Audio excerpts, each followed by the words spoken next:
우리가 신앙생활하면서 가장 중요한 것이 내가 은혜로운 마음을 가지고 있느냐 없느냐에 따라서 이 강단에서 외치는 말씀이 은혜가 될 수도 있고, 내가 은혜가 없음으로 말미암아 예수님이 오셔도 외쳐도 은혜가 안 되는 경우가 있습니다. 그래서 정말 신앙생활하면 은혜를 받아야 된다. 여러분들의 찬양 속에도 은혜를 받고, 우리의 삶 속에 한 자국 한 자국 목사님의 설교가 한 30-40분 되잖아요. 그 중에 단 한 대목이라도 은혜가 되는 대목을 여러분이 찾아내야 됩니다. 오늘은 말씀의 이 부분이 은혜가 되더라. 지난주에는 저런 말씀이 은혜가 되더라. 그런 것이 되어졌을 때 하나님의 은혜가 우리 마음에 늘 머물러 있다는 것을 느끼게 되는 것입니다. 그래서 은혜가 은혜되게 하고 감사가 연거푸 나오는 사람이면 그런 이들을 은혜로운 사람이라고 말을 해도 아무도 이상한 사람이라고 여기지 않을 것입니다. 우리가 은혜의 옷을 입게 되면 외적인 생활 가운데 허점을 보이거나 부끄러운 일을 할 수가 없고요. 내적으로는 말씀의 양식을 공급을 받으며 양심적으로나 가책받을 일을 전혀 할 수가 없고, 인격이 벗어날 수 있는 짓을 전혀 낼 수가 없습니다. 이유요하를 막론하고 우리는 은혜를 받아야 믿음의 사람으로 살아갈 수가 있습니다. 만일에 은혜가 없이 이 자리에 나와서 1시간 정도 앉아 있으면 그것이 어쩌면은 지옥같이 여겨질 수도 있어요. 언제 시간이 간다 시계만 보고 그냥 축도 시간만 기다릴지 몰라요.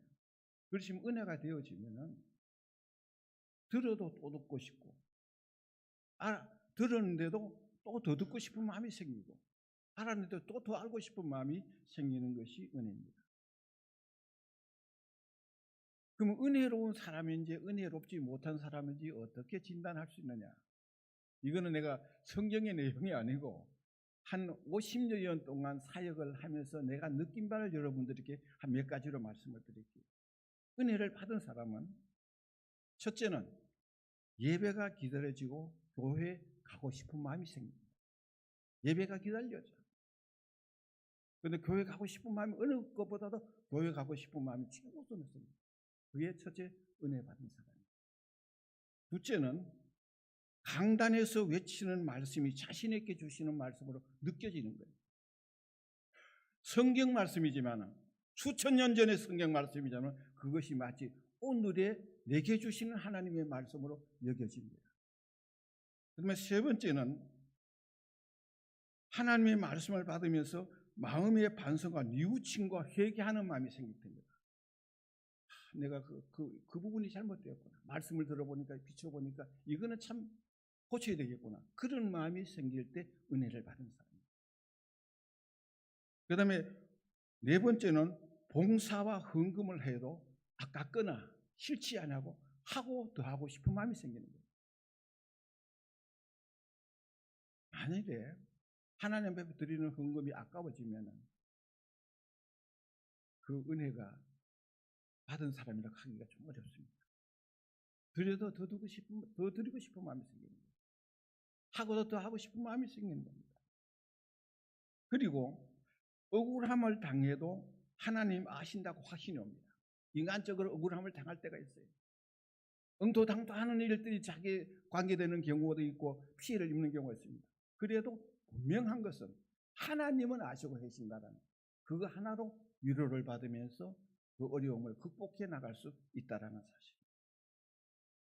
여섯 번째는 매사에 감사하고 기도하고 싶을 때, 뭘 했는데도 다 감사하고 기도하고 싶은 마음이 생기면 그 은혜 받은 사람입니다. 그 다음에 마지막 일곱 번째는 신앙적인 긍정과 결과를 하나님 앞에 맡길 때입니다.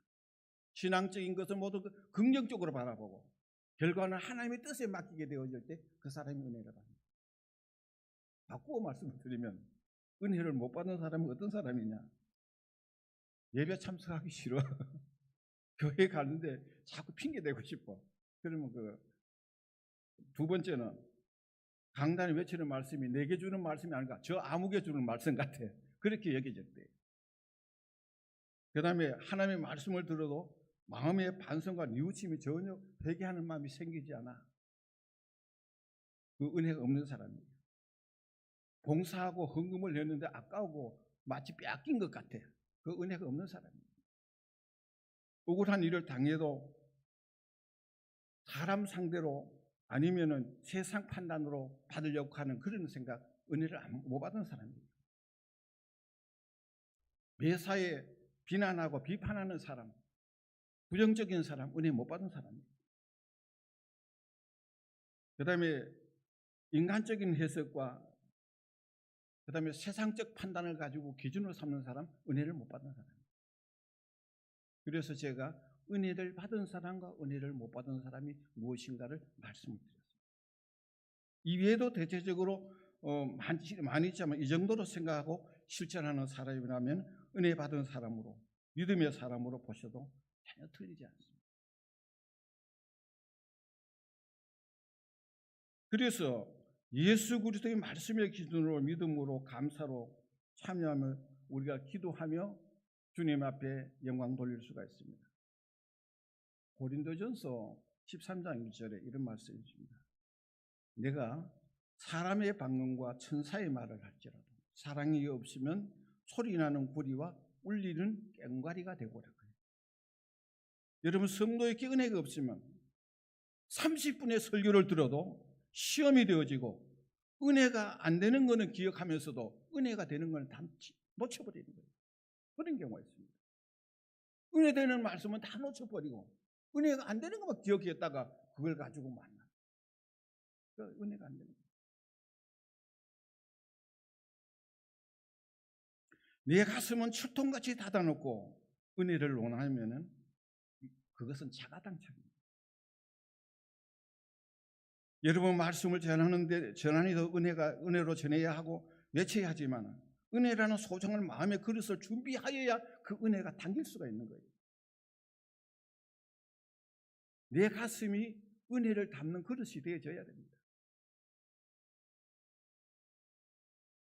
여러분, 말씀을 선포하는 자가 은혜를 끼치지 않고 되는 대로 전하고 강단을 내려오겠다는 사람 아무도 없어요. 또 예배를 드린 이들 가운데서 은혜를 받아도 되고 안 받아도 되니 찬송만 하고 오고 마치고 나오겠다는 그런 사람도 없어요. 다 은혜를 받고 싶어. 은혜를 아무나 베푸는 것도 아니고, 은혜는 참석한다고 누구나 동일하게 받는 것도 아니에요. 첫째로 은혜를 받으려면 일단은 이 자리에 나와야 돼요. 예배드릴 수 있는, 예배드리는 장소, 은혜 받는 장소에 내가 참석해야 되는 겁니다. 여러분, 교회라는 말 자체가 가르칠 교자에다가 모일 회지 않았나요? 모여서 가르침을 받고 예배를 드린 것이 교회예요. 히브리 어원적으로도 외치고 모이다는 그런 뜻이 있습니다. 코로나 이후로 온라인 예배 드리는 것이 일상화가 되어서 편하고 자유롭게 사는 이들에게 너무나 선호하고 아직까지도 회복이 덜 되고 있어요. 아마 어떤 의미에서는 세상의 어떤 기업이나 사업체보다도 가장 손해를 많이 보는 게, 코로나로 인해서 손해를 많이 보는 게 우리 교회예요. 모여서 예배드린 거 그게 중단되어졌고 그냥 온라인 예배드리는 것이 일상화가 되어졌기 때문에, 여러분, 은혜를 받으려면 가슴과 가슴이 통해될 때가 있습니다. 얼굴만 쳐다봐도 은혜가 될 때가 있어요. 사람만 만나도 은혜가 되는 경우가 있습니다. 마지막 은혜를 못 받아도 축도하면 축도 음성으로 걸어 내가 은혜가 되고 축복을 받는 경우도 있어요. 그런 것이기 때문에 이런 부분에 아주 취약하게 되어진 것이 오늘의 우리들이 살고 있는 지금이라는 겁니다. 교회 부흥을 위하여 전도하고 선교도 하고 미디어도 사용하지만은 일단은 내 자신부터 교회 집회에 참석하는 것이 가장 중요합니다. 이유가 없어요. 하나님 앞에 은혜를 받는데 예배드리는데 무슨 다른 어떤 변명이 어디 있겠어요? 제가 반세기 가까이 68년부터 목회를 시작했거든요. 지금까지 나오면서 얻은 결론이 뭐냐면은 열심히 모이는 사람이 은혜를 받고 성령을 체험하고 축복을 받고 기도의 응답을 받고 믿음의 역사를 이루더라는 거예요. 오다 가다 나오는 사람이 아니고요. 지속적으로 나오는 사람이, 열심히 나오는 사람이 성령을 받고 은혜를 받고 축복을 받더라는 것입니다. 그래서 히브리서 10장 25절에도 모이기를 피하는 어떤 사람들의 습관과 같이 하지 말고 오직 구원하여 그날이 가까울수록 더욱 그리하자 그랬습니다. 여러분, 사탄의 역사를 우리가 잘 몰라요. 사탄이 어떻게 생겼는지 우리가 구체적으로 이야기를 하면 육적인 우리가 말로 가진 이야기가 안 돼요. 그런데 사탄의 역사가 있어요. 어떤 데 있는지 아십니까? 은혜를 받으려고 하면 꼭 못 받을 일 생기게 만들어. 예배에 참석하려면 또 참석하지 못한 일들이 생겨. 그런 부분을 가지고 사탄의 역사라 그래도 틀리지 않을 거예요. 나는 사탄을 보지는 못했는데 그런 경우는 많이 생겼거든요. 많이 경험했거든요. 은혜 받을 수 있는 기회인데, 예배 드릴 수 있는 기회인데 꼭 예배를 방해하는 뭐가 생기더라. 주일을 성수해야 되는데 그날 꼭 어떤 일이 생기더라고. 이러한 부분을 사탄의 역사라 그래도 아니라고 아마 누가 부인하기 어려울 거예요. 그렇습니다. 언제 어디서나 예배를 방해하고 핑계할 수 있는 대상이 있다는 사실을 우리는 잊으면 안 됩니다. 내가 목사고 장로고 권사요 집사로 그 상관이 없어요. 얼마든지 그럴 수 있다는 거예요. 그래서 사탄이 이런 방법으로 시도하는구나, 마귀가 저런 수법으로 쓰는구나 알게 되면 우리도 그 같은 유혹에는 넘어가지 않게 되어집니다. 여러분, 교회 조금 일찍 나와서 시간이 남으면 기도하며 그 시간을 절호의 찬스를 잡아서 기도 못하던 기도하면 되죠. 한 30분만 당겨 나와도 괜찮아. 그럼 기도하면 되잖아요. 만인이 인정하고 이해할 수 있는 부득이한 사정 제외하고는 예배의 불참은 용납하지 말아야 돼요. 특별히 임직자들, 어제 임직을 했지만 그 임직은 계급이 아니에요. 많이 헌신해야 된다는 거예요. 장로로서, 권사로서, 집사로서. 저는 잠시 잠깐 대강 언론에도 될 것이지만 이제는 오히려 더 헌신적으로 해야 된다는 그런 의미로 드리는 거예요. 만일에 당신이 하나님으로부터 받은 큰 은혜가 뭐냐고 하나님이 제게 물으신다면, 다른 사람이 내게 물으신다면 대답할 수 있는 한 가지가 있어요. 그거는 무엇이냐면 반세기 이상 내가 교회에 나와서 사역을 했지만 주일 성수했다는 거예요. 새벽기도 내가 34년 6개월 다녔지만 해외에 나간 이외에 10번을 결석한 적이 없을 거예요. 10번이 안 될 거예요. 그렇게 해줬다는 거예요. 그러면 새벽기도 그럼 이 결석 안 하고 그다음에 주일 성수한 게 교육자 목사가 무슨 그게 자랑이냐고 아마 내인데 그렇게 말할 수도 있을 거예요. 여러분, 몸이 아프고 병원에 가면 못 나와요. 급한 일이 생기면 주일 성수 안 돼요. 얼마든지 있잖아요. 여러분, 우리가 주일 성수를 하고 새벽 제사를 지킨다는 것은 그 예배와 기도 외에 하나님이 엄청난 부수적인 것을 우리에게 조성해 주실 때 가능한 거예요. 하나님이 만들어 주시지 아니하면, 하나님이 그 환경을 이루어 주시지 아니하면 우리 힘으로는 불가능한 거예요. 여러분, 건강하지 못하면 급한 일이 생기면 절대 할 수 없는 일인데 이것을 의무나 부담으로 마지 못하게 한다면 이는 참으로 안타까운 일입니다. 교역자들이나 장로님이나 권사님이나 집사님이나 모든 담당자들이 주일 성수하는 자체를 의무를 여기거나 부담으로 여길 것이 아니라, 새벽 제단을 지키는 것을 의무나 부담으로 여길 것이 아니라 축복으로 생각하라는 거예요. 그러면 얼마나 큰 축복인지 몰라요. 그래서 주님 저를 주일 성수할 수 있는 은혜를 주옵소서. 주님 새벽 제단 싸울 수 있는 은혜를 달라고 하나님께 기도하시면 하나님께서 기도하시는 분들에게 주실 줄 믿습니다. 이것은 제가 경험한 것이기 때문에 확실하게 말씀드릴 수 있고 여러분들도 분명히 응답받을 수 있는 하나님의 선물이에요.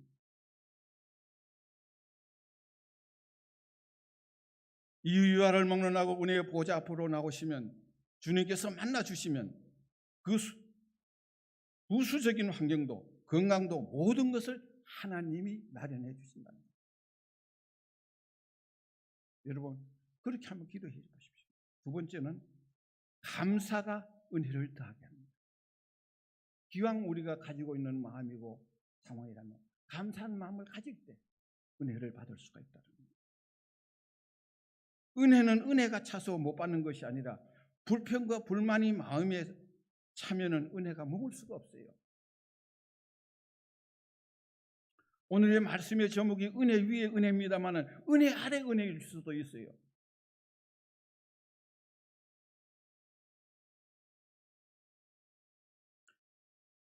목회자의 경우이긴 합니다만은 때로는 강단에 선 자신이 부족한데 성도 여러분들의 모습을 바라보면서 은혜가 되고 성령의 충만으로 바꿔지는 그런 경험을 하는 것을 아마 우리 담임 목사님도 자주 경험하는 것 같아요. 그래서 은혜 위에 은혜가 은혜 아래 은혜가 될 수도 있습니다. 여러분 우리는 마음의 문이 열리면 받게 되는데 우리들의 마음은 일편단심이기 때문에 은혜를 담으면 불평불만이 들을 수 없고 불평불만으로 마음에 채워지면 은혜와 복이 그 마음에 머물 수가 없다는 거예요. 그래서 어느 것을 여러분들이 마음에 담고 있느냐에 따라서 은혜도 되고 그렇지 못할 수도 있다는 것입니다. 여러분 감사는 우리 마음의 문턱을 낮추게 하고 그리고 겸손하고 더 나아가서 매사를 긍정적으로 받아들이는 데 은혜가 되는 것이죠. 감사한 사람이 교만한 사람이 없어요. 감사한 사람이 자만하게 그렇게 움직이는 사람이 없습니다. 고린도후서 4장 15절에 보면 이런 말씀이 있어요. 이는 모든 것이 너희를 위함이니 많은 사람이 감사로 말미암아 은혜가 더하여 넘쳐서 하나님께 영광을 돌리게 되느니라. 감사가 더해서 은혜가 되고 그 은혜가 하나님께 영광을 돌릴 수 있다는 겁니다. 그래서 바울 사도는 감사로 말미암아 은혜가 되어진다고 했는데 이 은혜를 받으면서 우리가 살아가야 된다는 거죠. 여러분 아시다시피 저는 찬송가 한 곡을 시원하게 부르지 못하는 음치 목사가 36년 가까이 사역하다가 원로로 추대받고 2달에 한 번이라도 이 설교하는 게 얼마나 은혜가 되는지 모르겠어요. 여러분들 같이 예배드리는 자체가 나는 은혜라고 생각해요. 그래서 난 우리 목사님 오늘도 내가 일부 예배를 설교 듣고 왔어요. 듣고 또 들으면 은혜가 되더라고. 그걸 가지고 비판하려면 자기 짧은 지식 가지고 하면 안 돼요.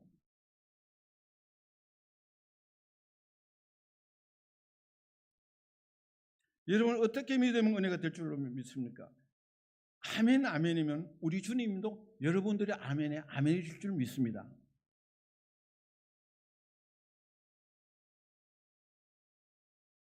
여러분 감사는 소극적인 사람보다는 적극적인 사람이 하고 부정적인 사람보다는 긍정적인 사람이 하고 남의 약점을 보기 전에 장점을 보는 사람이 감사를 하고 책망보다는 격려하는 분들이 은혜를 받으며 감사하게 되어져 있습니다. 여러분 우리들의 믿음 생활에서 감사가 메마르고 은혜가 메마르면 평안은 저 멀리 가고 그 다음에 축복은 꿈도 꾸지 못하는 겁니다. 성도의 언어가 감사의 셈이 되어야 하고 성도의 가슴이 감사의 탱크가 되어야 된다는 거예요. 똑같은 말을 할지라도 감사의 말을 하게 되면 나도 모르게 그 기쁨이 넘쳐요. 다 같은 거지만은 그게 불평하게 되면 똑같은 불평자가 될 수가 있다는 거예요. 어떤 걸 택하느냐에 따라서 어떻게 하느냐에 따라서 얼마든지 달라질 수 있어요. 여러분, 감사가 우리 마음에 넘치는 동안에는 마귀가 얼씬도 못합니다.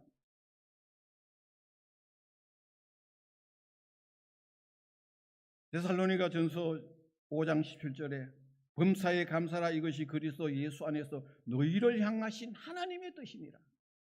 감사하는 것이 하나님의 뜻이라 그래서 불평할 것이 10가지 있고 감사할 것이 1가지가 있을지라도 그 1가지 감사하면 그게 주님의 뜻이에요.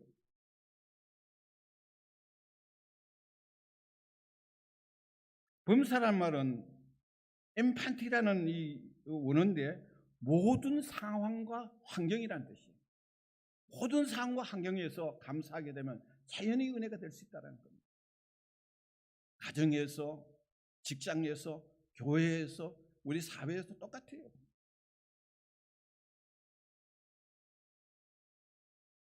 즉 하나님의 은혜 아래서 사는 성도는 자기에게 주어진 모든 환경을 초월하여 감사해야 한다는 것입니다. 만약에 우리가 불평하거나 불만하는 것은 하나님께서 우리를 향한 뜻에 반하는 것이며 성도의 구실을 제대로 못한 것으로 보아도 틀리지 않습니다. 예를 들어서 그냥 말씀드릴게요.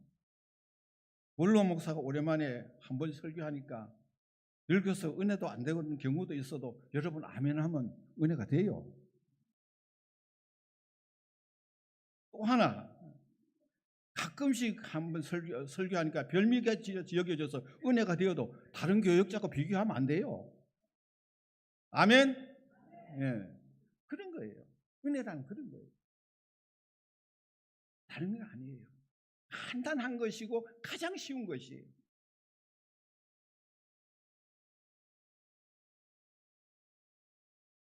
그래서 은혜 받을 기회를 3번째는 놓치지 말아야 됩니다. 오늘 본문 2절에도 이르시되 내가 은혜를 베풀 때 너희에게 듣고 구원의 날을 도왔다 하였으니 보라 지금은 은혜를 받을 만한 때요 보라 지금은 구원의 날이로다 그랬습니다. 은혜 받을 때가 언제냐? 기회가 있는데 바로 지금이라는 거예요. 돈 벌여놓고가 아니고 안정되면 아니고 일을 맞춰놓고가 아니고 아이들 학교 보내놓고 은퇴하고가 아니에요. 지금이란 말이에요. 가장 중요한 거예요. 지금을 놓치면은 영혼을 놓치는 겁니다.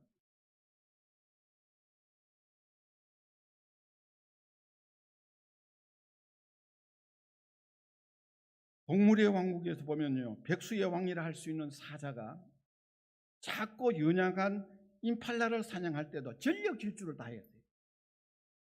그래서 그걸 잡더라고요. 오늘 우리들의 성도들도 예배 드릴 때도 기도할 때도 헌신과 봉사할 때도 되는 대로 행위에 따라하는 것이 아니라 최선을 다하게 하면 하나님께서 은혜를 주실 줄로 믿습니다.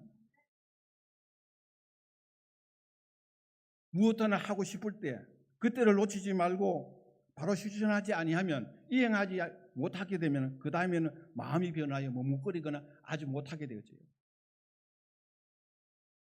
30수년 전에 우리 교회에서 교회 건축할 때 건금을 작정한 사람이 있어요. 물론 그분이 지금은 떠났습니다만은 우리 교회에 계시지 않습니다만 지금까지도 헌금 못해요. 그래서 우리가 얼마나 지금이 참 중요하다는 겁니다. 하나님께서 약속한 것을 실천할 때 하나님이 역사해 주시고, 여러분 사무엘상 15장 23절에 보면 이런 말씀이 있습니다. 왕이 여호와의 말씀을 버렸으므로 여호와께서도 왕을 버려 왕이 되지 못하게 하셨나이다.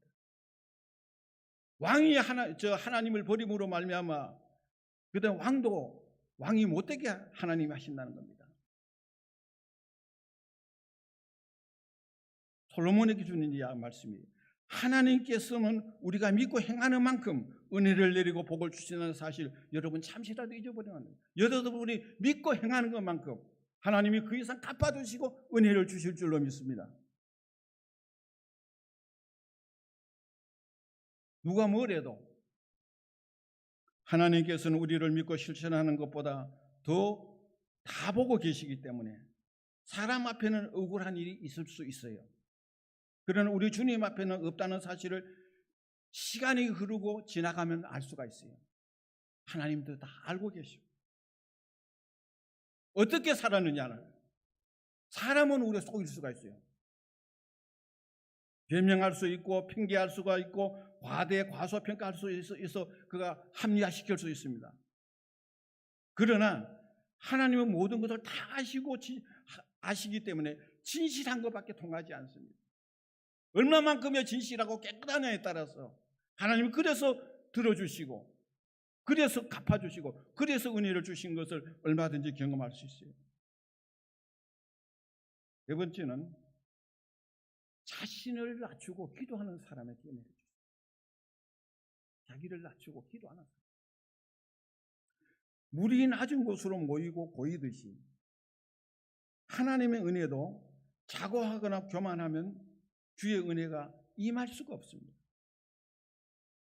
겸손하고 낮아진 자에게 머물게 되는 것을 우리가 볼 수 있습니다. 교회에서 직분이나 직책의 명을 받으면 우리 주님께서 소리 없이 낮추신다는 사실을 직시하시고 언제 어디서나 겸손하고 기도하는 마음으로 하나님 앞에 믿음으로 헌신하시기를 바랍니다. 특별히 임직을 받으신 분들, 장로로, 권사로, 집사로 임직을 받으시고 또 책임을 맡으신 분들은 하나님이 다 보고 계시고 그래서 우리는 그 하나님 앞에서 겸손하게 자기를 낮출 때 하나님께서 도와주신 것을 피부로 느낄 수가 있습니다. 여러분, 우리가 사는 세상이 지금 먹고 살만한 여유가 되니까 자존심이 우상처럼 받들어 올라지고 자신은 왕처럼 섬김을 받아야 직성이 풀리는 세상에 우리가 살고 있다는 사실을 잊지 말기 바랍니다. 자존심 건드면 앞과 뒤를 안 보는 거예요. 부모도 없고 형제도 없어요. 마치 자기가 왕이 된 것처럼 그렇게 생각하는 경우도 있습니다.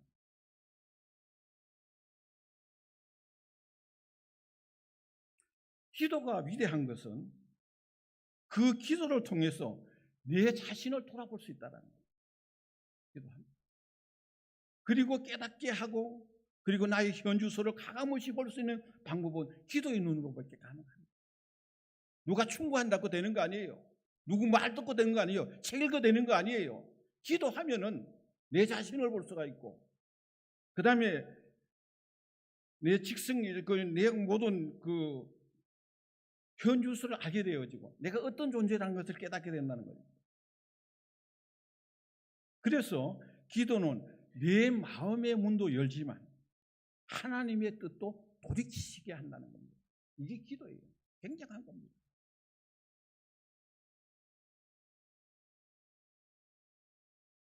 새벽마다 기도하면서 제가 기도를 우리 교인들 전부 다 하고 하다가 오늘 뭐 정장님을 나오셨으니까 지금 내가 기도한대. 정의대 장로님 위해서 기도했잖아요. 하나님, 장로님이신데 교회에 출입할 수 있는 건강을 주옵소서. 그렇지 않습니까? 그런데 오늘 설교하느라고 나오셨다고 지금도 계신다고요. 얼마나 감사한지 은혜가 되는지. 여러분, 우리 예배 시간이게 한번 박수 한번 치겠습니다.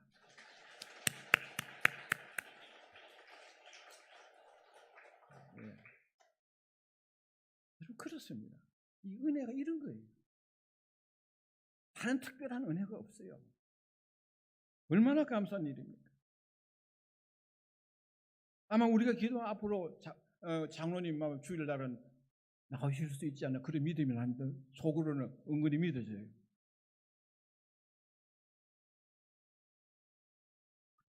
기도하다가 보면 감동하게 되고요. 감동을 받으니 다시 기도하게 되는 겁니다. 기도 이상으로 나의 마음을 만져주는 길이 없어요. 나의 마음을 만져주고 나의 마음을 위로하는 건 기도밖에 없다는 겁니다. 기도하는 마음을 가질 때 미워하던 마음이 용서하는 마음으로, 사랑하는 마음으로 바꾸어지는 것을 여러분 얼마든지 경험하지 않았습니까? 기도는 우리의 은혜의 통로요, 은혜를 담는 마음의 보고를 마련하게 되는 것입니다. 기도는 하나님께 올리는 통로임을 우리는 분명히 알 수 있습니다. 히브리서 5장 7절에 심한 통곡과 눈물로 간구와 소원을 올렸고 그의 경건하심으로 말미암아 들으심을 얻었느니라. 지금 우리 은퇴자들이 제일 걱정하는 게 뭔지 압니까? 은퇴자들의 공동 고민이 하나 있는데 그것이 뭐냐 하면은 한국 교회가 20년, 30년 전보다 기도가 줄어졌다는 겁니다. 기도가 줄어졌어요. 20, 30년 전만 해도 금요일 때에서 기도마다 가면 벌통에 벌이 왕왕거린 것처럼 기도 소리가 끊이지 않았어요. 그 기도 소리가 지금 없어졌어요. 기도원이 지금 운영이 안 돼가지고 폐쇄하는 데가 여러 곳이에요. 여러분 노회가 되면은, 노회 때 되면은 신설교회 신청이 3-4개는 꼭 들어왔어요. 근데 요즘은 어떤지 압니까? 교회 폐쇄 신청이 3-4개가 들어오고 있어요. 이럴 정도로 한국 교회가 여러 가지 위기에 놓여 있다.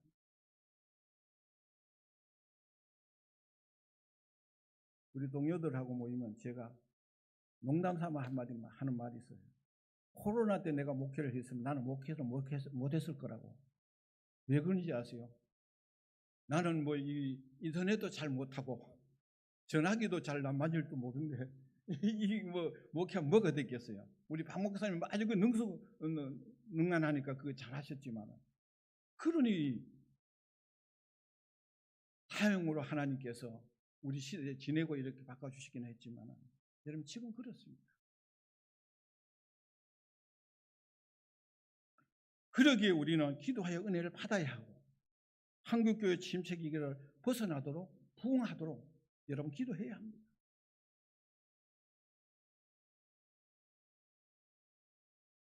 말씀을 이제 마무리 짓겠습니다. 첫째는 우리가 은혜를 받으려면 일단은 예배의 자리에 교회 집회 참석하시고 이유열할 막론과 참석하셔서 그 자리에 계셔야 됩니다. 핑계하거나 변명하며 합리하려면 한도 끝도 없어. 둘째는 삭막한 세상이지만 감사한 마음을 가지고 아울러 나가는 그런 마음을 가지시기 바랍니다. 세 번째는 은혜가 있어야 됩니다. 우리가 가능하면 감사한 마음을 가지고 살아갈 때 은혜가 있게 되어지고, 감사한 마음으로 우리가 살아가는 모든 삶 속에서 긍정적으로 모든 것을 참 아름답게 볼 수 있는 그런 시야를 가지고 살아가려고 합니다. 그 다음에 마지막은 기도하면 하나님께서 역사해 주셔서 이 모든 어려움을 뛰어넘어서 하나님의 역사를 이루는 놀라운 역사가 우리 길신교회에서부터 일어나서 파급되는 역사가 있기를 주의 이름으로 축원합니다. 기도하겠습니다.